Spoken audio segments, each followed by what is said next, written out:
Nah, kayak saya terima SMS atau saya sampai ditelepon, dimaki-maki, ya, apalah segala macam ya, kebun binatang keluar ya suruh bayar gitu loh. Nah itu Ketika kita mendownload, biasanya yang namanya program itu memberikan akses kepada pemilik dari program tersebut untuk dapat mengakses data-data yang ada di handphone kita. Nah, ketika uang dikirimkan ini, mereka nggak mendapatkan penuh. Mereka mendapatkan potongan-potongan, misalnya potongan biaya admin, potongan ini dan itu, sehingga katakanlah uang 1 juta pinjaman, mereka hanya terima mungkin 700 atau 600 ribu. Orang yang berhutang, melakukan suatu perjanjian hutang piutang, kemudian tidak bisa melakukan pembayaran, itu bukan suatu tindak pidana. Tapi pesan saya selalu ya, kalau kita memberikan pinjam pada seseorang, kita akan kehilangan dua. Sudah ikhlas belum? Satu, kita akan kehilangan teman. Dua, kita akan kehilangan uang kita. Oke teman-teman, kembali di channel Bobisan untuk seksi dunia hukum kita, ya, bersama dengan Koko Okta dan Pak Stefanus dari kantor pengacara Stefanus dan rekan. Stefanus dan rekan. Nah, sekarang saya datang ke sini pengen minta bantuan dari Pak Stefanus dan Okta tentang masalah hukum soal pinjaman online. Ya lagi marak pinjaman online, betul, ya kan? Betul. Banyak sekali teman-teman yang pasang status di Facebook. Kalau dia bilang, kok gue di kontak orang, dimarah-marahin orang, suruh kasih tahu ke siapa gitu soal pinjamannya gitu loh.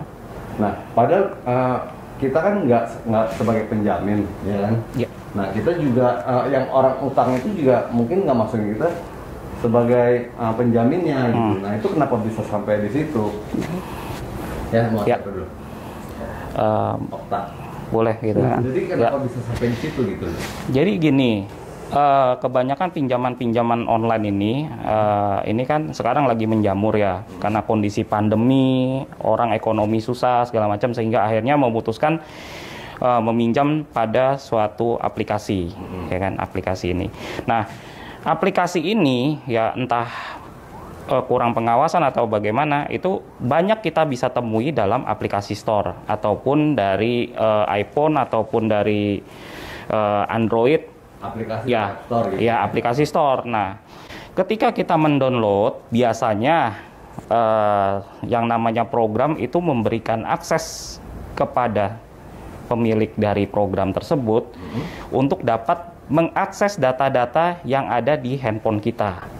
Itu secara itu. Makanya ada persetujuan ketika kita mendownload suatu program, memberikan izin kepada program ini untuk dapat mengakses, ya kan? Nah, pada saat kita menyetujui, dan kebanyakan orang tidak cermat, sehingga akhirnya menyetujui. Nah, pada saat kita menyetujui ini, ya, email kita ini mereka sudah bisa akses. Dalam artian ya email, ya dia tahu email kita.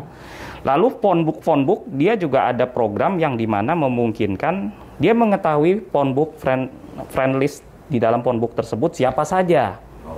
Nah, terus udah gitu yang namanya orang, persyaratan biasanya teknis lah, minta foto dengan KTP, terus juga dengan foto selfie dengan KTP, kebanyakan seperti itu. Nah, inilah yang menjadi awal orang ini terjebak dalam sistem pinjol-pinjol yang menurut saya ilegal.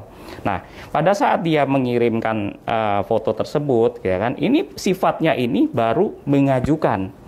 Yang namanya mengajukan ini kan bisa diterima atau tidak, harus kedua belah pihak, gitu loh. Pada saat dia menunjukkan itu, ya kan, itu secara sepihak oleh mereka dianggap mereka telah menyetujui. Dan tanpa sepengetahuan ini biasanya uang ini ditransfer, langsung tuh ditransfer besarannya berapa, misalnya pinjaman 1 juta atau pinjaman 2 juta, nah itu langsung ditransfer ke nomor rekening yang bersangkutan tanpa verifikasi terlebih dahulu. Nah, tanpa dijelaskan juga bunganya sebesar berapa, bunganya sistemnya bagaimana, pembayarannya berapa, mekanismenya berapa, itu tidak diberitahu. Uang tiba-tiba langsung dikirimkan. Nah, ketika uang dikirimkan ini, mereka nggak mendapatkan penuh. Mereka mendapatkan potongan-potongan, misalnya potongan biaya admin, potongan ini dan itu, sehingga katakanlah uang 1 juta pinjaman, mereka hanya terima mungkin 700 atau 600 ribu. Nah, pada saat uang ini sudah masuk, ya kan, terkadang, ya kan, belum jatuh tempo sudah ditagih. Atau misalnya tidak ada pemberitahuan mengenai pembayaran. Bahkan pada saat orang ini sebenarnya mau membayar, melunasi, program di aplikasi store-nya itu sudah menghilang atau sudah ganti nama. Oke. Nah, sehingga akhirnya apa? Sehingga akhirnya mereka menjadi kesulitan dalam hal pengembalian. Mereka bingung harus dikembalikan kemana ini dana pinjaman. Sedangkan mereka nggak mau tahu, bunga berbunga dan semakin membengkak. Akhirnya mereka menjadi kesulitan. Itu yang poin 1. Terus yang poin kedua, biasanya, nah mereka pada saat mengajukan pinjaman lalu bermasalah sehubungan dengan pengembalian, belum sanggup untuk mengembalikan, ya kadang-kadang aplikasi online ini menganjurkan untuk meminjam kembali di aplikasi yang lainnya. Jadi ini sudah jatuh, disarankan pinjam lagi, akhirnya ini pinjam meminjam ke tempat orang lain, gali lubang tutup lubang, bunganya ini semakin tidak bisa dipenuhi, tidak bisa dibayarkan pada akhirnya. Itu mungkin pembuka permasalahan sehubungan dengan pinjol gitu loh. Menurut saya seperti itu. Oke, sekarang lanjut ke masalah hukum. Ya. Saya mau tanya ke Pak Stefanus. Nah, Pak Stefanus ini backgroundnya pengacara. Anjing ini sebagai pengacaranya Perkin. Ya betul ya Pak? Iya, sebagai biro hukum saya Biro betul di hukumnya Perkin. Jadi mungkin banyak Doklavers yang belum kenal biro hukumnya siapa sih? Nah ini Iya. Pak Stefanus ini. Salam kenal semua untuk sahabat-sahabatku, saudara-saudaraku, khususnya di dunia Perkin ya. Pak Stefanus juga ternyata Doklavers juga. Ya, saya memang hobi saya salah satunya adalah di Dogspot ya. Dogspot ya? Ya, di anjing kerja. Oh iya. Iya. Dengan Pak Halim.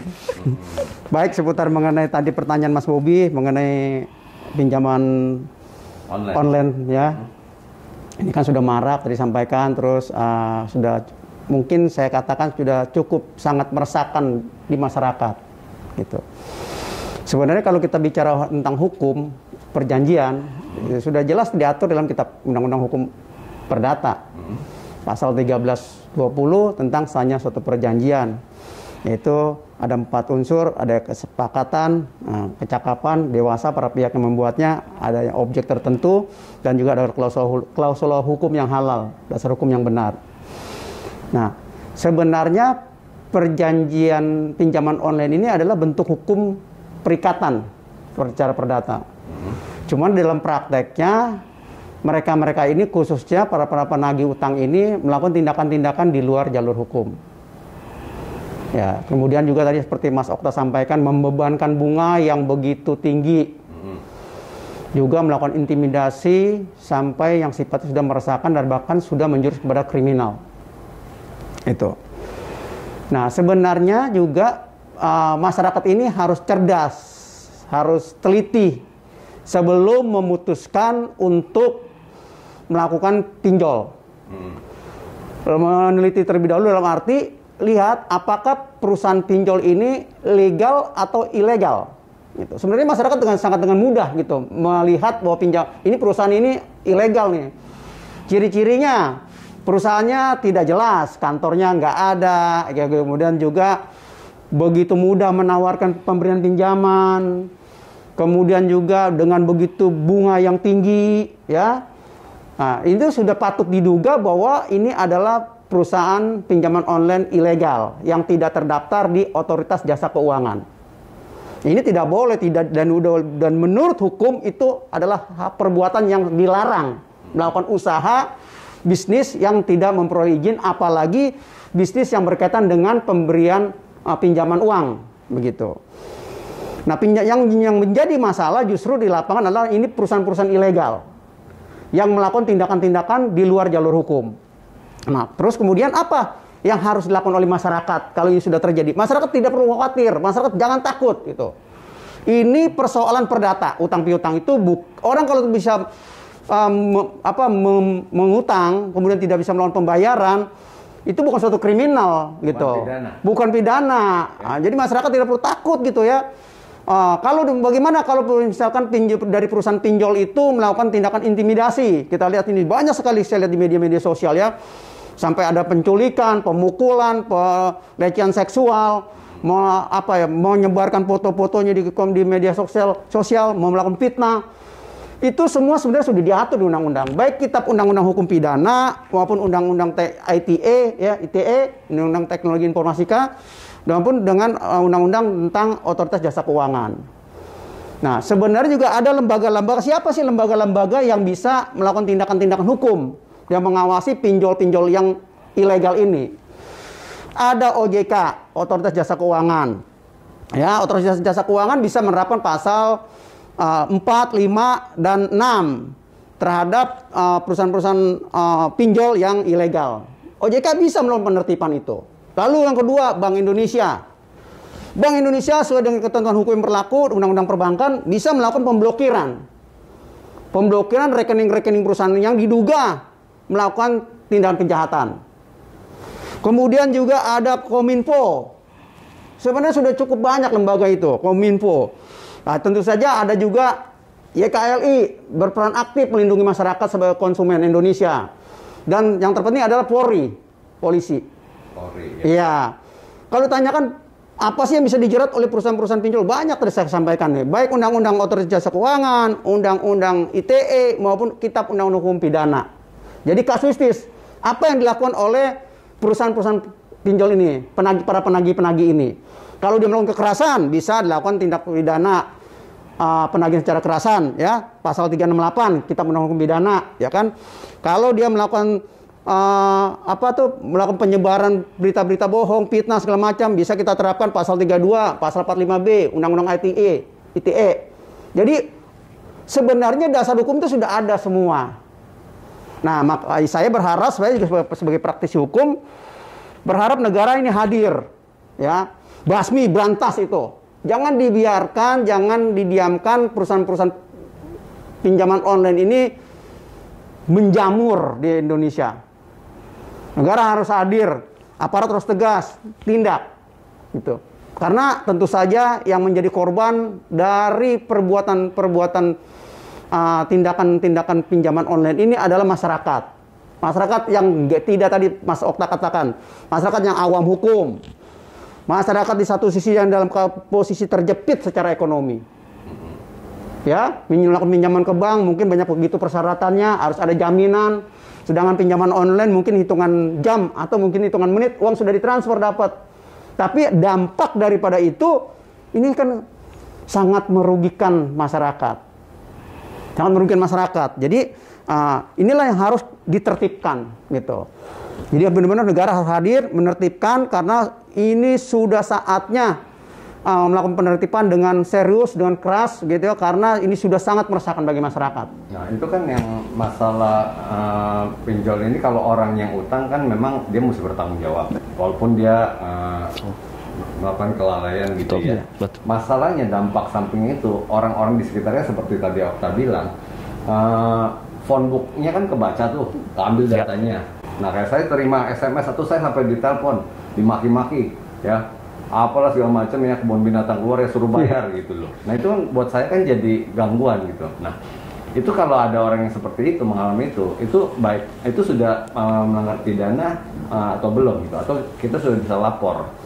Yes. Ya kalau memang perbuatan tadi sudah meresahkan, mengganggu, melakukan penyebaran, melakukan fitnah, menyebarkan berita bohong, ya apalagi sampai diekspos ke media sosial, ya itu sudah tindak pidana. Maka bisa diterapkan tadi saya sampaikan pasal 32 maupun kita jungtukan ke pasal 45B huruf B Undang-Undang ITE, Undang-Undang Nomor 11 Tahun 2008. Kalau sudah melakukan seperti itu, tindak. Dan saya berharap malah saya mengharapkan bukan hanya si pelaku penagih-penagih hutang itu harus tindak, perusahaannya juga ikut terlibat. Ya, karena mereka yang menyuruh atau bersama-sama. Terapkan pasal 55-nya Kitab Undang-Undang Hukum Pidana, bahwa dia juga ada orang yang bersama-sama melakukan tindak pidana, baik debt kolektornya itu sendiri maupun perusahaan itu sendiri. Nah, Pak Stefanus, kalau misalnya kita nggak punya data, cuma punya nomor teleponnya, apa itu bisa dilaporkan? Tadi Pak, saya sampaikan juga bahwa ini peran Kominfo juga kan gitu kan. Kalau seperti itu harus dilakukan blokir lah, nomor-nomor telepon seperti itu diblokir semua gitu kan ya. Rekening BI juga harus berperan. terhadap perusahaan-perusahahan pinjol yang ilegal ini, blokir semua rekening-rekening itu. Tadi kalau Bapak katakan, apa saya cukup? Ya cukup saja Pak. Ya kalau memang dia sudah melakukan fitnah terhadap Bapak, kemudian juga melakukan SMS atau dengan kata-kata kasar, kata-kata yang mengandung kesusilaan, ya melanggar kesusilaan, itu sudah kriminal. Ya cukup untuk menindak dan melaporkan perbuatan tersebut. Dan harus ditindak gitu. Kalau tidak ditindak ini kasih efek jerah gitu. Kalau tidak ditindak ya, dan penegakan hukum nanti dipandang itu lemah, wah. Jadi kalau tidak dianggap gitu. Itu mesti berdasarkan laporan tapi ini ya. Ya betul, korban melaporkan begitu. Nah, tapi bisa saja tanpa melapor juga. Ini kan kembali lagi kan, ini kan sifatnya sudah apa ya? Kalau sudah menyangkut ketertiban umum gitu ya. Tadi instansi OJK, BI, Kominfo, ya maupun juga Polri ya harus menindak begitu. Walaupun kerugiannya kecil gitu Pak. Karena yang setahu saya ya kayak seperti pemblokiran rekening bank. Itu saya pernah ada kasus ya, penipuan begitu katanya polisinya mesti biasanya minimal 50 juta baru bisa ditindaklanjuti, laporan ke gubernur BI, ke bank yang bersangkutan, lalu juga ke polisi gitu.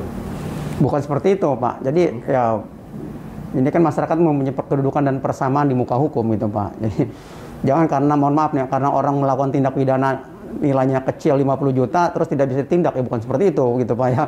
Ya siapapun juga yang melakukan tindak pidana, melakukan kejahatan di negara ini, baik itu yang kerugiannya kecil maupun besar ya harus ditindak begitu. Dan saya yakin percaya Polri akan bekerja gitu. Polri akan melayani, sesuai fungsi Polri adalah melayani, mengayomi masyarakat, melindungi masyarakat. Karena kewajiban Polri untuk menerima semua laporan-laporan masyarakat, menindaklanjuti gitu. Kalau terpenuhi ya dilanjutkan, diproses dari penyelidikan ke penyidikan, itu nanti tugas jaksa untuk melakukan penuntutan. Ya kalau memang tidak terbukti ya dihentikan begitu. Jadi saya yakin percaya juga pasti Polri akan melayani gitu. Apalagi kita tidak tutup mata lah, saat ini pinjaman online sudah sangat merajalela dan sudah sangat meresahkan di masyarakat. Nah Pak, perjanjiannya itu ya, saya pinjam perjanjian tinggal kan oke gitu. Apakah itu sudah sah secara hukum? Ya tadi Pak, kalau kita bicara kitab undang-undang hukum perdata, sahnya suatu perjanjian pasal 1320 itu tidak mempunyai kekuatan hukum. Hanya mengatakan oke gitu ya. Ya. Apa itu bukti? Surat. Surat adalah yang ditandatangani basah. Ya, ditandatangani basah di atas, di bawah suatu surat ya. Di samping, di belakang boleh-boleh saja. Itu menurut aturannya gitu. Tentang bahasa. Tapi kita lihat kan pinjaman online ini cuma kata oke, belum tentu. Dan ingat ya, dalam praktek di lapangan juga, bahkan banyak orang melakukan pinjaman online, subjek hukumnya itu anak-anak di bawah umur. Ya, kan kecakapan diatur dalam pasal 1320. Ya, adanya kecakapan, ya, kedewasaan. Bahkan anak-anak yang masih di bawah umur juga ikut-ikutan melakukan pinjaman online. Ini kan sudah miris gitu. Ya dengan sendiri secara hukum ya perjanjian itu cacat hukum lah. Tidak memenuhi pasal 1320 tentang sahnya suatu perjanjian. Maka perjanjian yang dibuat antara mereka itu tidak ada kekuatan hukumnya. Oh jadi walaupun dia mau menuntut hukum gimana pun juga kita sangat lemah. Maka itu masalah tidak perlu khawatir gitu. Dan di ayat 4 ya pasal 1320 mengatur tentang klausul hukum yang halal, dasar hukum yang benar gitu ya. Nah, kita lihat pembebanan bunga itu sampai di atas 50%, bunga berbunga, itu sudah melanggar aturan begitu. Dan itu perjanjian itu sudah cacat hukum, tidak ada kekuatannya gitu. Masyarakat tidak perlu takut gitu. Jadi kita nggak perlu takut misalnya kita pinjam online gitu ya, terjerat bunga, nggak perlu takut sampai dipidanakan atau diseret ke tidak. hukum. Orang yang berhutang, melakukan suatu perjanjian hutang piutang, kemudian tidak bisa melakukan pembayaran, itu bukan suatu tindak pidana. Bukan merupakan suatu perbuatan tindak pidana. Ya bagaimana dengan perusahaan pinjol tersebut? Yaitu resiko bisnis. Ya kan itu resiko bisnis dia. Kenapa dia dengan mudah sekali memberikan pinjaman kepada orang-orang tertentu? Tidak melakukan seleksi yang baik dan benar. Tidak menerapkan asas kehati-hatian dan ketelitian sebagai lembaga keuangan. Kan begitu. Yaitu resiko bisnis dia. Jadi sehubungan dengan tadi kan dari Ko Bobi kan menyatakan bahwa kadang-kadang dari para korban ini ingin melaporkan, ya kan, tapi mereka dipersulit atau bagaimana. Menurut saya juga polisi sekarang sudah mulai profesional, gitu kan, sudah bekerja terhadap adanya laporan-laporan. Semisal kalau misalnya di lapangan mereka ingin melaporkan, ya tentunya sebelum membuat laporan ya itu bukti-buktinya itu tentunya dipersiapkan. Bagaimana ancamannya, lalu seperti apa, mungkin dia menyebar-nyebarkan, itu kan kita bisa dapatkan. Entah misalnya dari pelaku ini menyebarkan ke kontak atau ke WA temannya. Nah, itu bisa dijadikan bukti juga, jadikan petunjuk. Saya kira juga polisi sudah mulai profesional terhadap laporan masyarakat, karena polisi kan harusnya mengayomi masyarakat. Apabila dalam pembuatan laporan itu mungkin cenderung tidak ditanggapi atau bagaimana, bisa menggunakan fasilitas pengaduan masyarakat. Artinya kalau orang di bawah, jajaran di bawah tidak mau bekerja untuk melindungi masyarakat, kamu bisa kok gitu loh, membuat secara tertulis namanya pengaduan masyarakat, tujukan kepada pimpinan yang ada di sana, entah Kapolsek, Kapolres, tujukan, dan mereka pasti akan melakukan pemrosesan terhadap adanya pengaduan tersebut. Apalagi ini pengaduan dari masyarakat gitu loh. Jadi mungkin seperti itu gitu. Jadi semua nggak usah takut apabila di sini merasa dirugikan atau dicemarkan nama baiknya, bisa melakukan tindakan-tindakan upaya hukum gitu loh. Nah, itu kan kalau sampai sudah dihukum ya. Ya. Kalau misalnya kita cuekin aja gitu. Nah, ini nih, kadang-kadang begini. Kita membayar pun ya, kadang-kadang fakta di lapangan nih. Saya juga kebetulan banyak pengaduan juga gitu kan. Pak, saya ini mau bayar gitu loh. Tetapi pada saat saya bayar, biasanya mereka itu tidak memberikan alamat nomor rekening yang sesuai. Misalnya bisa kita lakukan pembayaran transfer lalu keluar nama PT-nya atau nama person. Mereka kadang-kadang dengan proses pinjol ini mereka hanya menggunakan nomor kode virtual account. Nah, pada saat dia mau membayar, kode virtual account itu tidak bisa digunakan untuk akses pembayaran. Rusak, error, sehingga akhirnya mereka tidak bisa membayar. Itu satu. Terus yang kedua, banyak juga orang yang sudah ingin membayar, ya kan, mereka sudah bayar, tapi dengan hitungannya mereka, dengan hitungan kita tentunya akan berbeda. Meskipun kita sudah bayarkan, mereka tetap akan membebankan bunga-bunga, gitu loh. Jadi masih ada tetek. Betul, ya, dan juga tidak ada keterangan pada saat kita pembayaran itu ada surat keterangan lunas. Jadi dengan dibayarkannya pun, gitu kan, ini tidak memberikan kepastian hukum bagi yang berhutang, gitu loh. Oh, jadi kalau misalnya udah bayar kita nggak ada kepastian hukum, mendingan sekalian nggak bayar aja begitu? Ya prinsipnya ya hutang kan harus walau bagaimana prinsipnya adalah hutang harus dibayar. Tapi jangan sampai kita membayar hutang, kita harus melakukan tindak pidana. Tadi, ya kan seperti Pak Okta sampaikan tadi, gali lubang tutup lubang. Permasalahan dengan pinjol yang satu ini belum beres, dia pinjol-pinjol lagi yang lain, sehingga menjadi berakumulasi, menjadi timbul permasalahan-permasalahan lain. Lebih baik konsen menyelesaikan pinjol yang bermasalah ini. Gitu. Tapi kan kebanyakan ya teman saya akhir pikir udahlah saya beresin aja gitu loh. Padahal dia kan dirugikan. Ya. Ya. Nah, ada nggak tips biar supaya masalah itu bisa win-win solution gitu loh, Pak? Seperti yang sudah saya sampaikan tadi, itu suatu resiko bisnis. Ya, kalau kita meminjam uang kepada seseorang, kepada lembaga keuangan, ya, tanpa adanya jaminan, terus kemudian kalau saya sampai tidak bisa bayar, ya itu resiko bisnis yang terjadi. Kenapa si pemberi pinjaman itu tidak menerapkan asas kehati-hatian, ketelitian, melihat siapa si peminjam ini, kan begitu. Kualitasnya seperti apa, sumber dananya dari mana, nanti akan mengembalikan uang kami, kan begitu harusnya. Gitu. Jadi nggak perlu, ya itu suatu resiko menurut saya gitu. Apalagi terhadap pinjol-pinjol ilegal, ya nggak usah dibayar sekalian kalau menurut saya gitu, udah tegas gitu ya. Nggak usah dibayar. Iya udah gitu aja gitu ya, kasih efek jerah juga dia gitu. Nah, kalau dia macam-macam sampai melakukan tindakan yang merugikan, kita laporkan ke polisi dan itu posisi kita. Ya masing-masing pihak mempunyai hak gitu. Kalau si pemberi pinjaman melakukan penagihan, tagihlah sesuai aturan hukum. Ini negara hukum, ada aturan hukumnya gitu kan. Orang yang berhutang juga bisa dituntut secara hukum, ya kan. Ada aturannya gitu. Jadi tidak boleh main hakim sendiri, main rampas barang-barang yang tidak dijaminkan. Kan banyak terjadi itu kan. Ya kan, si debitornya dirampas barang-barangnya gitu kan. Padahal barang-barang tersebut bukan barang-barang yang dijaminkan dalam perjanjian hutang piutang tersebut. Ini kan sudah tindak pidana, nggak boleh. Yang sampai melakukan pelecehan seksual, sampai menyebarkan berita-berita fitnah. Ini kan nggak dibenarkan secara hukum seperti ini. Sampai data kita disebarin juga. Seperti KTP gitu ya, foto disebarin, itu juga pidana. Itu pidana, itu melanggar undang-undang ITE itu. Kita bisa berbalik untuk menuntut dia. Betul. Dilakukanlah para pihak semua sesuai dengan prosedur hukum yang berlaku.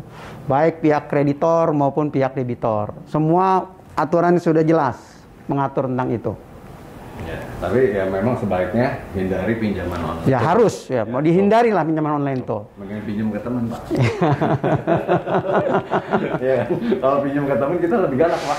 Tapi pesan saya selalu ya, kalau kita memberikan pinjam pada seseorang, kita akan kehilangan dua. Sudah ikhlas belum? Satu, kita akan kehilangan teman.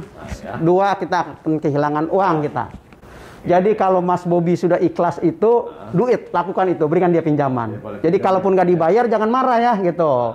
Tapi kalau Mas Bobi memberikan pinjaman pada seorang, kalau belum siap kehilangan dua ini, kehilangan teman dan kehilangan uang, jangan dilakukan itu. Lebih baik secara tegas mengatakan, saya tidak bisa memberikan pinjaman kepada Anda. Itu cuma hilang teman, Pak. Iya. Ya nggak hilang uang. Iya, itu cuma hilang teman satu. Dan itu pun hilang teman yang tidak baik. Kan gitu kan, kalau dia tidak mau berteman dengan Mas Bobi, berarti dia teman yang tidak baik. Tidak apa-apa hilang teman. Jadi pesan saya selalu kepada masyarakat, kalau memberikan pinjaman kepada seorang, siap nggak dengan dua hal ini? Satu, kehilangan teman. Dua, kehilangan uang. Kalau sudah siap, lakukan itu. Jadi biasa-biasa kalau nggak ditagih, kalau tidak dibayar, jangan marah. Lakukan itu. Gitu, udah. Kalau marah, jangan lakukan, karena Anda akan kehilangan dua ini. Ya. Jadi intinya hindari pinjaman online. Ya kalau sampai dirugikan, jangan segan untuk lapor ke polisi. Iya, itu. Ya karena polisi akan siap membantu ya. Apalagi kasus ini sudah, misalnya di zaman pandemi ini lagi marak banget. Iya. Ya. Semoga vlog ini membantu para korban-korban termasuk yang terkena dampaknya ya. Seperti saya di WhatsAppin, di SMS-in, di teleponin, di magi-magi itu temennya suruh bayar, padahal kita nggak kenal. Ya ternyata kasusnya dari situ. Aplikasi itu akan nyedot data orang itu, ya, dan nomor telepon kita yang ada di situ akan tersimpan dan dikenali sebagai temannya, gitu ya. Betul. Oke. Semoga vlog ini bermanfaat. Terima kasih buat Pak Stefano. Terima kasih juga. Semoga juga semuanya sehat selalu, ya. Oke, bye-bye.